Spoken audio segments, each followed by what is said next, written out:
ലോക്സഭാ തെരഞ്ഞെടുപ്പിലെ കനത്ത തോൽവിക്ക് പിന്നാലെ രാജ്യസഭാ സീറ്റിൽ നിലപാട് കടുപ്പിച്ച് CPI. സീറ്റ് പാർട്ടിക്ക് അവകാശപ്പെട്ടതാണെന്നും വിട്ടുവീഴ്ചയ്ക്കില്ലെന്നും സംസ്ഥാന സെക്രട്ടറി ബിനോയ് വിശ്വം പറഞ്ഞു.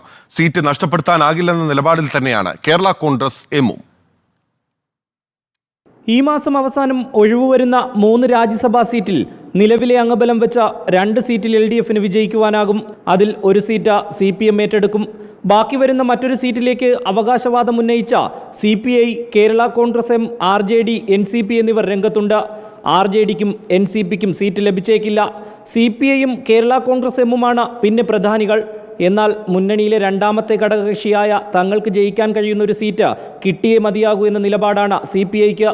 സീറ്റിന്റെ കാര്യത്തിൽ വിട്ടുവീഴ്ചയ്ക്കില്ലെന്ന CPMനെ CPI അറിയിച്ചിട്ടുണ്ട്. രാജ്യസഭാ സീറ്റിലെ എല്ലാ അവകാശങ്ങളും CPIക്കുള്ളതാണ്. ചില കാര്യങ്ങളിലൊന്നും വിട്ടുവീഴ്ച സാധ്യമല്ല. ഇതങ്ങനെയുള്ള ഒന്നാണ്. ക്യാബിനറ്റ് റാങ്കോടുകൂടി ഭരണപരിഷ്കാര കമ്മീഷൻ അധ്യക്ഷ സ്ഥാനം കേരള കോൺഗ്രസിന് നൽകുന്നതിന് വിയോജിപ്പില്ലെന്നാണ് CPI നിലപാട്.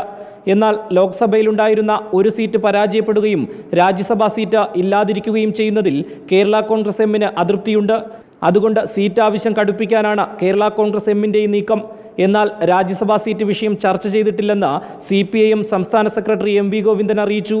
LDFിലെ പ്രത്യേകിച്ച് CPMന്റെ സമ്പൽ സമൃദ്ധി നഷ്ടപ്പെട്ടിട്ടില്ല എന്ന് പാർട്ടി സെക്രട്ടറി പറയുമ്പോഴും മത്സരിച്ച 4 സീറ്റുകളുടെയും പരാജയം CPIയെ വല്ലാണ്ട് നോവിച്ചിട്ടുണ്ട്. അതുകൊണ്ട് തന്നെ കടുത്ത നിലപാടെടുത്ത് മുന്നോട്ട് പോകാൻ തന്നെയാണ് CPIയുടെ തീരുമാനം. Rinu Sreedhar, in reporter, Thiruvananthapuram.